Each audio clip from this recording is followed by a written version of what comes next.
Magandang buhay mga kanobela. Bago tayo magpatuloy, nais kong magpasalamat sa lahat ng nag-subscribe sa ating munting channel. At sa mga hindi pa nakapag-subscribe, kung maaari ay mag-subscribe na sa aking channel at pindutin ang notification bell para updated kayo sa bawat kabanata. Maaari rin kayong mag-like, comment, at e-share ang ating video para malaman din ng iba nating mga kanobela. Maraming salamat po. Ang ganti ng inapi, Kabanata 876 hanggang 880. Kabanata 876. Sa kusina sa sandaling ito, isinuot ni Mei Ching ang kanyang apron, at sa tulong ni Jacob, sinimulan niyang e-proseso ang mga sangkap at maghanda sa pagluluto. Tumama sa tagiliran si Jacob, masipag na maglaro. Pangarap niyang magkaroon ng ganoong araw. At ang kanyang minamahal na si Mei Ching ay maaaring magkaroon ng marangyang hapunan sa kusina. Ngunit hindi niya inaasahan na ang pangarap na ito ay matutupad pagkatapos ng 20 taon. Puno ng emosyon si Mei Ching. Siya ay nanirahan sa Estados Unidos kasama ang kanyang asawa para sa higit na 20 taon at ang dalawa ay madalas na magluto ng magkasama. Ngunit hindi niya ginawa ang kanyang sarili na pakiramdaman ang kalagayan niya ngayon. Pakiramdam niya ang lalaking katabi niya, basta tumabi sa kanya, pwede siyang dalhin na walang katapusang pakiramdam ng pagpapalagayang loob. Nagluluto para sa kanya. Abala sa kusina kasama niya, puno ng kagalakan at kasiyahan. Kapag ang dalawang tao ay nagluluto ng magkasama, palaging may ilang alitan at kontak sa katawan. Minsan kuskusin nila ang kanilang mga kamay, minsan hinawakan nila ang ibang mga bahagi. Maya-maya, ang dalawa sa kanila ay pula ang mukha. Kung tutuusin, pareho silang nagkaroon ng maraming mga nakaraang kaganapan, at sila ang unang pag-ibig ng isa't isa. Kahit noong una nilang natikman ang ipinagbabawal na prutas, pareho silang nagbigay sa isa't isa ng oras. Kaya pagkatapos ng maraming taon, pagkatapos ng muling pagkikita, ang puso ng dalawang taong ito ay palaging apektado ng mga alaala ng nakaraan. Para bang may malakas na magnetic field sa loob ng dalawang tao, at ito ang uri ng magnetic field na inaakit ng opposite sex. Nang ipatong ni Jacob ang mga kamay kay Mei Ching, ilang beses na silang naging malapit sa isa't isa, at nagkaroon ng salpok sa puso ng ilang beses. Gustong direktang yakapin ang isa't isa. Ngunit ang simbuyong ito ay mabilis na napigilan ng pagkamahiyain sa kanyang puso. Si Mei Ching mismo ay napakahusay sa gawaing bahay, ngunit ngayon dahil ang unang pag-ibig ay nasa paligid niya, nararamdaman din niya na kahit anong gawin niya, parang nawawala siya sa kanyang isip. Kahit palaging nadidistract sa lalaking nakapaligid sa kanya. Ilang beses na siyang nagpuputol ng mga gamit. Halos maputol niya ang sariling mga kamay dahil sa distraction. Medyo absent-minded din si Jacob sa gilid. Ang kanyang enerhiya ay wala sa paghuhugas ng gulay, at tinutulungan si Mei Ching. Sa sandaling ito, pinagsisihan pa ni Jacob ang paglipat sa malaking villa ni Thompson.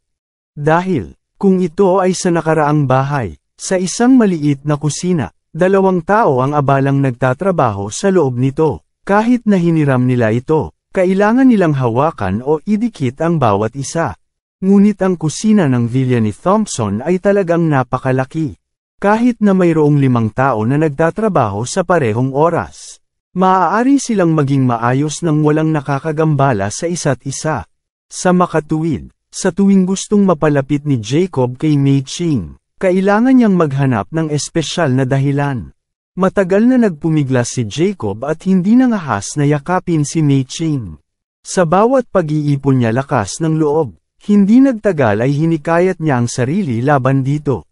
Sa wakas, nang ilagay ni Mei Ching ang hipon sa kaldero, biglang nagpakita ng lakas ng loob si Jacob at niyakap siya mula sa likod ni Mei Ching, at bumulong ng may kaba at tuwang-tuwa sa kanyang bibig. Mei Ching, sa nakalipas na 20 taon, na-miss talaga kita. Kabanata 877. Biglang niyakap ni Jacob ng mahigpit si Mei Ching, at nanigas ang buong katawan niya sandali. From the bottom of her heart, bakit hindi siya umasa na kayang yakapin ni Jacob ang sarili? Nang mahigpit pagkatapos ng 20 taon. Kung tutuusin, ito lang ang taong minahal niya sa buhay niya. Sa sandaling ito, ang unang magkasintahan mula sa higit sa 20 taon na ang nakakaraan, ay niyakap siya ng mahigpit. Ang mga kamay ay mahigpit na nakapulupot sa kanyang tiyan, at ang pakiramdam niya ay tila bumalik sa kanya ang 20 taong gulang. Mga taon ng kabataan.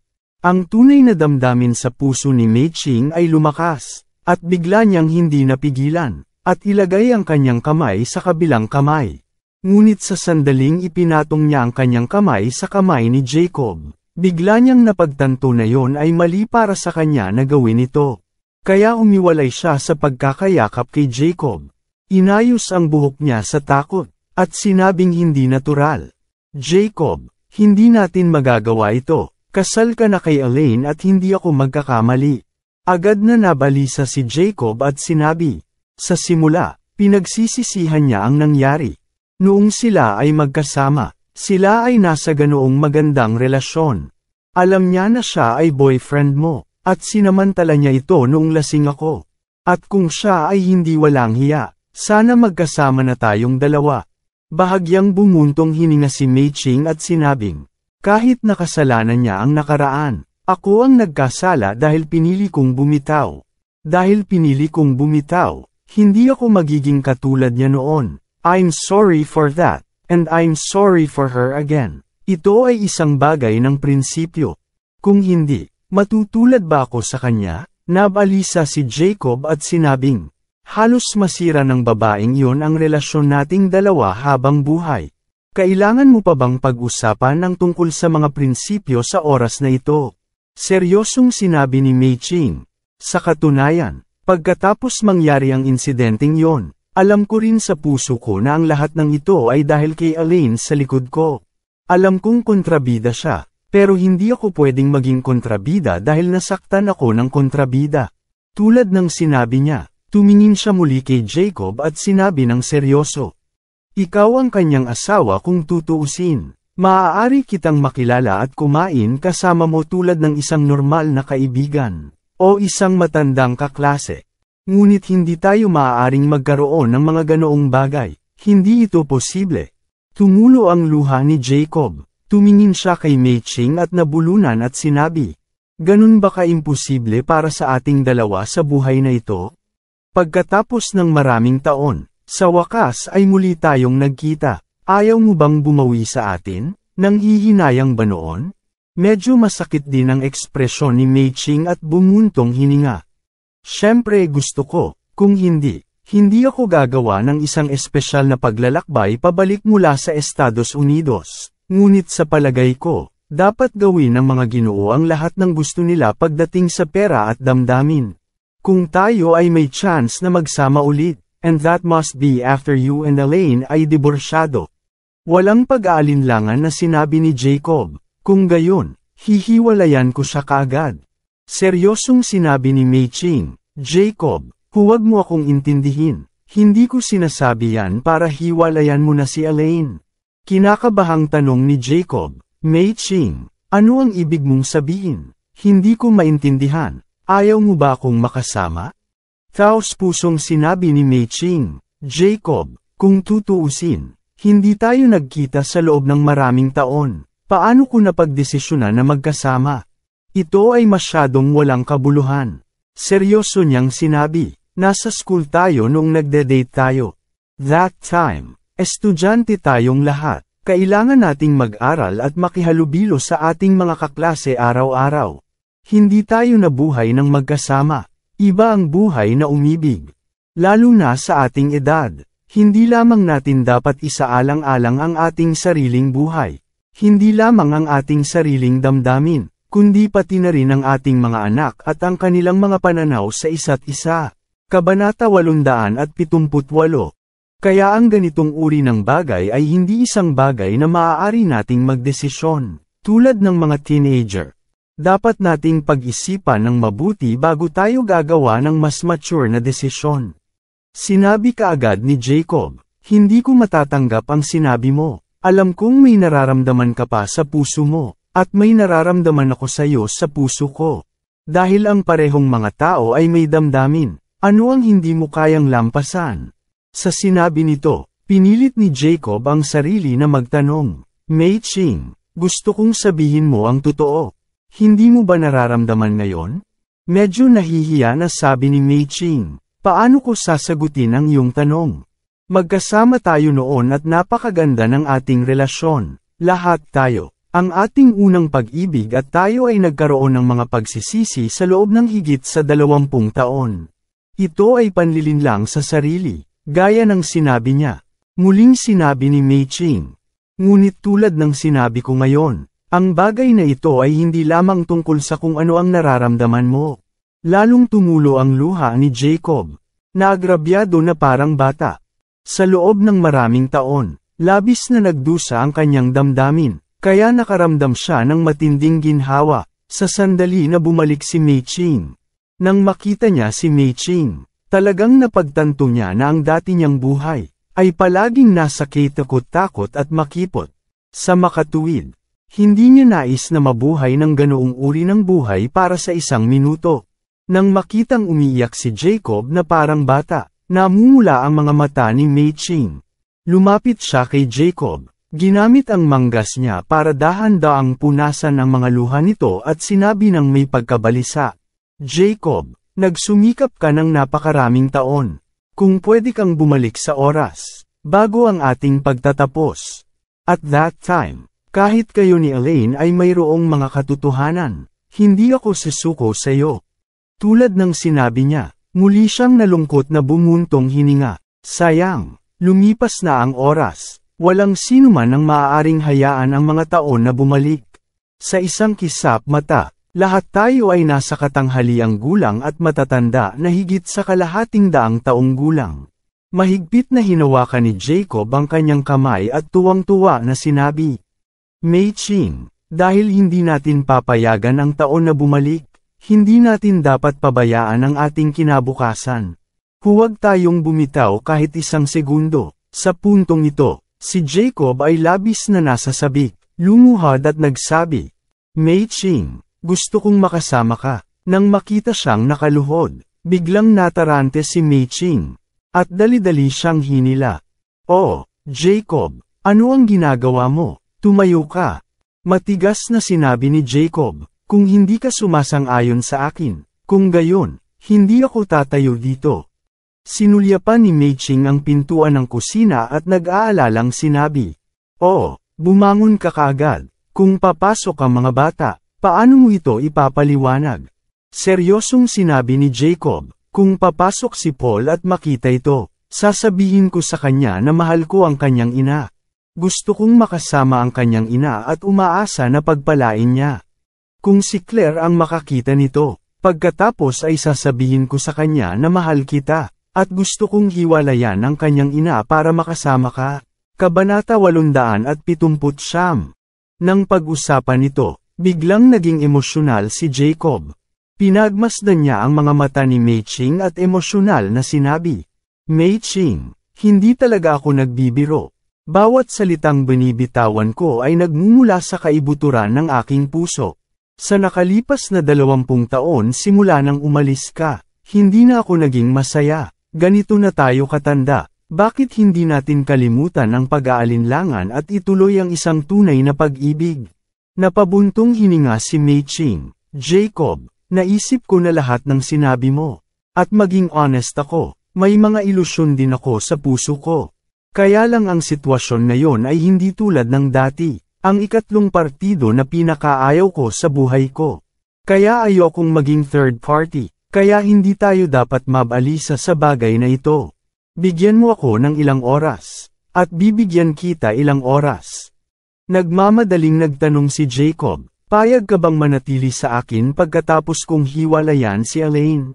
Ang malaking magagandang mata ni Mei Ching na may kaunting kulubot, ay nakamasid kay Jacob nang hindi kumukurap, at seryosong sinabi, Jacob, inaamin ko na isa sa malaking motibo ko sa pagbabalik sa bansa, ay para makita kang muli, sana maipagpatuloy natin ang ating nakaraan.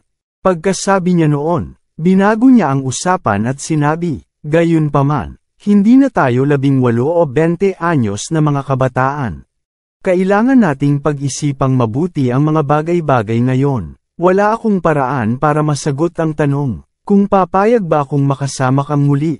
Pagkatapos ng lahat, ako ay single na ngayon. Ang tagal nating sinubukang magkaayos, at sasagutin ko ang tanong mo ng mataimtim. Walang pagdadalawang isip na sinabi ni Jacob. Payag ako, 10,000 ulit payag ako, 1,000,000 beses na gusto ko. Seryosong sinabi ni Mei Ching. Jacob, umaasa din ako na seryoso at taimtim mong pag-isipan ang kasal ninyo ni Elaine. Isipin mo kung may pagmamahalan pa ba kayong dalawa, kung ikaw ay magkaroon ng pag-ibig, pagkatapos ay hilingin ko sa iyo ang lahat ng katulad ng dati. Kung wala kang pagmamahal, dapat sabihin sa kanya ng malinaw sa lalong madaling panahon. Kilalang kilala ko pa rin ang iyong pagkatao, kung ikaw ay palagi naabala, palagi kang maabala. Si Mei Ching ay isa ng ganap na nagwagi sa buhay, ngunit ang tanging bagay na hindi niya napanalunan, ay ang tunay na pag-ibig. Kaya naman, nahuhumaling siya kay Jacob, ang bawat tao ay dapat magkaroon ng obsessive object sa kanilang puso.